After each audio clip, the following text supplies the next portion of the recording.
2026 ජනවාරි 8 වෙනිදා බටහිර යුක්‍රේනයට රුසියානු ඔරෙෂ්නික් හයිපර්සොනික් මිසයිල ප්‍රහාරයක් එල්ල වුණා. මේක ඔරෙෂ්නික් හයිපර්සොනික් මිසයිලය යුක්‍රේන යුද්ධයේදී පාවිච්චි කරපු දෙවෙනි අවස්ථාව. වැදගත්ම දේ තමයි මේ මිසයිලය එල්ල වුණේ නේටෝ සමාජික රටක් වෙන පෝලන්ත දේශ සීමාවට ඉතාමත් ආසන්න ප්‍රදේශයකට. ලිවිව් ප්‍රදේශයේ පුරා ගුවන් ප්‍රහාර අනතුරු අඟවන සංඥා නාද වෙද්දී මේ මිසයිල ප්‍රහාරය රුසියාව එල්ල කරලා තිබුණේ රුසියානු භූමිය අභ්‍යන්තරයේ පිහිටි කපුස්ටින් යාර් කියන ප්‍රදේශයේ ඉඳලා. ඉතින් මේ මධ්‍යදුර බැලිස්ටික් මිසයිලය ශබ්දයේ වේගය වගේ දසගුණයකට අධික වේගයකින් යුක්‍රේන අහස විනිවිද ගිහිල්ලා ඉලක්කය වෙත පහර දුන්නා. මේ අධික වේගය නිසාම මේ ප්‍රහාරය නවත්වන්න කිසිම අවස්ථාවක් යුක්‍රේන ගුවන් ආරක්ෂණ පද්ධති වලට ලැබුණේ නැහැ. රුසියාව ප්‍රථම වරට ඔරෙෂ්නික් මිසයිල ප්‍රහාරයක් එල්ල කළේ 2024 වර්ෂයේදී. ඩිනිප්‍රෝ නගරයේ හමුදා සංකීර්ණයක් ඉලක්ක කළා තමයි කලින් ප්‍රහාරය එල්ල කළේ. ඉතින් මේ දෙවනි ප්‍රහාරය වෙච්ච ඉලක්කය පිහිටලා තිබුණේ පෝලන්ත දේශ සීමාවේ ඉඳලා කිලෝමීටර් 70ක්. එහෙම නැත්නම් සැතපුම් 45ක් වගේ ඉතාමත් ආසන්න ප්‍රදේශයක.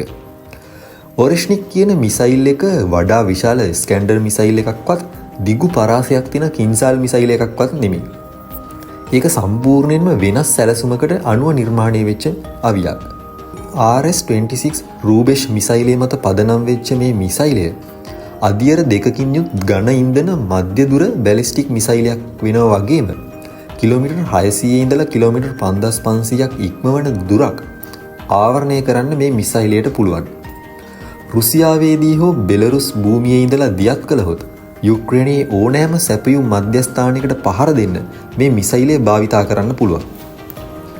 නමුත් මේ මිසයිලයේ විශේෂත්වය තියෙන්නේ ප්‍රහාරක පරාසය නිසා නෙමෙයි.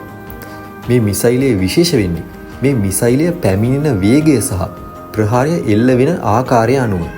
මේ මිසයිල් එක බූස්ට් ෆේස් එකෙන් පස්සේ ස්වාධීනව ඉලක්ක තෝරාගෙන පහර දෙන්න පුළුවන් MIRV. එහෙම නැත්නම් මල්ටිපල් ඉන්ඩිපෙන්ඩන්ට් රීඑන්ට්‍රි වෙහිකල්ස් යටතට ගැනෙන වෝහෙඩ් 6ක් දක්වා ප්‍රමාණයක් මුදා හරිනවා. ඒවා හයිපර්සොනික් වේගයෙන් Tamanගේ ඉලක්කය වෙත ගමන් කරනවා. ඉතින් මේ එක් වෝහෙඩ් එකකට සබ්මියුනිෂන් වලට වෙන් වෙන්න තියෙන හැකියාව නිසා මේ ඔරෙෂ්නික් මිසයිල් ප්‍රහාරය අහසේ ඉඳලා වෙඩි තියෙන ෂොට්ගන් ප්‍රහාරයක් වගේ තමයි. ඉතින් මේ ඔරෙෂ්නික් මිසයිල් ප්‍රහාර පිළිබඳව දැක්වෙන වීඩියෝ දර්ශනවල ඔබට පෙනෙනවා ඇති මේ ඉලක්කයේ ආසන්නයට මේ MIRV කිහිපයක් ඉතාමත් වේගයෙන් පතිත වෙන ආකාරය. ඉතින් මැක් 10ක වේගයෙන් ගමන් කරලා කොටස් වලට වෙන් වෙලා ඩිකෝයිස් මුදා හැරලා දිශාව වෙනස් කර කර චලනය වෙන මේ වෝහෙඩ් එකක් නවත්වන එක පහසු කටයුත්තක් වෙන්නේ නැහැ. ඉතින් මේ වෙනකොටත් යුක්‍රේනයේ තියෙන පේට්‍රියට් නිසාම්ස් වගේම අනාගතයේ යුරෝපයේ නිර්මාණය කරන්න සැලසුම් කරලා තියෙන ආරක්ෂක පද්ධති බොහොමයක් නිර්මාණය කරලා තියෙන ක්‍රූස් මිසයිල සහ ගුවන් යානා වලට පහර දෙන්න. ඉතින් මේවා නිර්මාණය කරලා තියෙන්නේ පෘථිවි කක්ෂයේ ඉඳලා වේගයෙන් වායුගෝලයට ඇතුළු වෙන බැලිස්ටික් MIRV නවත්වන්න නෙමෙයි. ඉතින් මෙවැනි වෝහෙඩ් එකක් රේඩාර් පද්ධතියක් මගින් ලොක් කරන්න ලැබෙන කාලය ඉතාමත් අඩුයි. ඒ නිසා ඔරෙෂ්නික් මිසයිලය වැදගත් වෙන්නේ ඒක යොදාගෙන න්‍යෂ්ටික ප්‍රහාර එල්ල කරන්න ඇති හැකියාවටත් වඩා න්‍යෂ්ටික නොවන ප්‍රහාරයකින් වුණත් ඉතාමත් විශාල විනාශයක් සතුරට අත් කරන්න මේ මිසයිලයේ තියෙන හැකියාව නිසා. ඉතින් මේ මිසයිලය යොදාගෙන න්‍යෂ්ටික මූලධර්ම හා සීමා ඉක්මවා යන්නේ නැතුව උපාය මාර්ගිකව ඉතාමත් වැදගත් ප්‍රහාර එල්ල කරන්න හැකි තත්ත්වයක් මේ වෙනකොට රුසියාවට අත් වෙලා තියෙනවා. මේ පරාසයට අයත් මිසයිල භාවිතය සීමා කරපු INF ට්‍රීටි එකත් මේ වෙද්දී ක්‍රියාත්මක වෙන්නේ නැහැ. ඒ නිසා රුසියාවට යුද්ධයකදී මේ මිසයිල එල්ල කරන්න තියෙන ප්‍රායෝගික හා නීතිමය ගැටලු ඉතාමත් අඩුයි. ඉතින් දෙවනි ඔරෙෂ්නික් මිසයිල ප්‍රහාරයට මේ ලිවිව් නගරයම තෝරා ගන්න හේතු කිහිපයක් හිතන්න පුළුවන්. ලිවිව් කියන්නේ නේටෝ සැපයුම් මාර්ග සහ යුක්‍රේන යුද යාන්ත්‍රණය එකට සම්බන්ධ කරන මධ්‍යස්ථානයක් කියලා කියන්න පුළුවන්. ඉන්ධන මධ්‍යස්ථාන, ගෑස් කබඩ අසංකීර්ණ, ඩ්‍රෝන එකලස් කිරීමේ පහසුකම් විශාල ප්‍රමාණයක් මේ ප්‍රදේශයේ සංකේන්ද්‍රගත වෙලා තියෙනවා.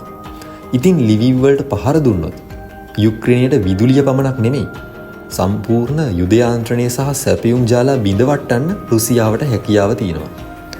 ජනවාරි 8 වෙනිදා එල්ල වෙච්ච මේ ප්‍රහාරය ඉතාමත් හොඳින් සැලසුම් කරලා තිබුණා.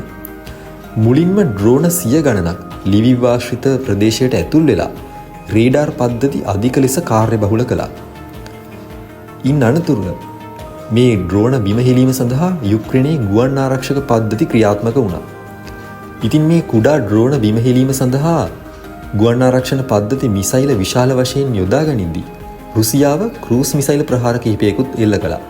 ඉතින් මේ නිසා යුක්‍රේන ගුවන් ආරක්ෂණ පද්ධති වලට ඉලක්ක හඳුනා ගැනීම තව තවත් සංකීර්ණ තත්වයකට පත් වුණා. ඉතින් ඒ අතර ඔරෙෂ්නික් මිසයිලය ඒ වන විටත් Tamanගේ ටර්මිනල් ෆේස් එකට ඇතුල් වෙලා තිබුණා. ඉතින් කපුස්ටින් යාර් ඉඳලා ලිවිව් දක්වා මේ මිසයිලය ගමන් කරපු මුළු කාලය මිනිත්තු 20ක් 30ක් අතර වෙලාවක් කියලා කියන්න පුළුවන්. ඒ කියන්නේ යුක්‍රේන ගුවන් ආරක්ෂණ පද්ධති වලට අනතුරු අඟවන්න ලොකු කාලයක් තිබුණේ නැහැ. යුක්‍රේන ගුවන් හමුදාව මධ්‍ය දුර බැලිස්ටික් මිසයිලයක් එල්ල කරලා තියෙනවා කියලා හඳුනා ගන්නා විටත් මේ මිසයිලය ඉලක්කයේ වෙත වේගෙන් ඇදෙමින් තිබුණා. ඉතින් ගෑස් කබඩා සහ බලශක්ති යටිතල පහසුකම් ආසන්නයේ මේ ප්‍රහාරයෙන් පස්සේ පිපිරීම් වාර්තා වුණා.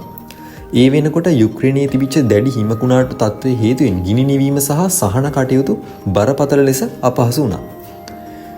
MIRV වෝහෙඩ් වලින් පිටවන කැබලි මේ ප්‍රදේශයේ කිලෝමීටර් 100කට වඩා විශාල ප්‍රදේශයක පැතිරිලා තිබුණා. ඉතින් මේ ප්‍රහාරයෙන් පස්සේ යුක්‍රේන බලධාරීන් මේ මිසයිලයේ නාමය ප්‍රසිද්ධ කරන්න කටයුතු කරේ නැති වුණත් මිසයිලයේ කැබලිවල ස්වභාවය සහ ප්‍රහාරයේ ස්වභාවය අනුව මේක ඔරෙෂ්නික් මිසයිල ප්‍රහාරයක් බව ලෝකයට හෙළි වුණා. පසුව SBU පරීක්ෂකයන් මේ මිසයිලයේ ගයිඩන්ස් සිස්ටම් එකේ කොටස්, එන්ජින් නොසල්ස් වල කොටස් වගේම වෝහෙඩ් බස් එකේ කොටස් සොයාගත්තා. ඉතින් මේ සාක්ෂි වලට අනුව මේක ඔරෙෂ්නික් මිසයිල් එකේ ප්‍රොටෝටයිප් එකක් නොවන බවත් මේක ප්‍රොඩක්ෂන් ග්‍රේඩ් එකට අයත් අවියක් බවත් හෙළි වුණා. කොහොම වුණත් යුක්‍රේන ගුවන් ආරක්ෂාව සඳහා ඇමරිකානු පේට්‍රියට් පද්ධති තිබුණත් මේ ප්‍රහාරය අතරතුරදී මේ ඔරෙෂ්නික් මිසයිලය බිම හෙලන්න එල්ල කරපු එකම ඉන්ටර්සෙප්ට් ප්‍රහාරයක්වත් වාර්තා වුණේ නැහැ.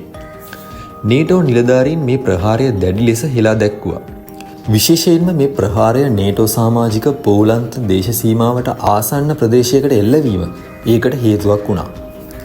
මේ මිසයිල ප්‍රහාර වලින් බටහිරට එල්ල වෙන විශාලතම තර්ජනය තමයි මේ මිසයිල යොදාගෙන රුසියාවට න්‍යෂ්ටික සීමා ඉක්මවා යන්නේ නැතුව රටවල් අභ්‍යන්තරයට වේගවත් සම්මත ආකාරයේ ප්‍රහාර එල්ල කරන්න හැකියාව තියෙන නිසා. ඉතින් නේටෝ පැත්තෙන් බැලුවම මේ මිසයිලය පෝලන්ත දේශ සීමාව ආසන්නයටම පතිත වීම වගේම බටහිර ගුවන් ආරක්ෂණ පද්ධති කිසිවකට මේ දෙවනි ඔරෙෂ්නික් මිසයිල ප්‍රහාරයක් නවත්වන්න නොහැකි වීම නේටෝ ආරක්ෂාව පිළිබඳව බලාපොරොත්තු විශාල වශයෙන් බිඳ හෙළලා තියෙනවා. ඉතින් මේ වෙද්දී රුසියාවට මේ ඔරෙෂ්නික් මිසයිලය නිතර භාවිතා කිරීමටත් අවශ්‍යතාවයක් ඇති වෙලා නැහැ.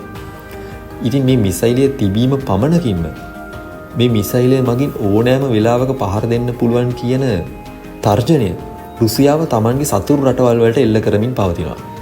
ඉතින් මේ තත්ත්වයත් එක්ක මධ්‍ය දුර බැලිස්ටික් මිසයිල යුද්ධයකදී භාවිතා කිරීමත් සාමාන්‍යකරණය වෙලා තියෙනවා. කලින් නියුක්ලියර් ස්ටෑන්ඩ් ඔෆ් වලට භාවිතා කරපු මේ ආයුධ ශ්‍රේණිය දැන් බලශක්ති පහසුකම්, ඩ්‍රෝන කර්මාන්ත ශාලා ආදිය විනාශ කරන්න භාවිතා කරමින් පවතිනවා.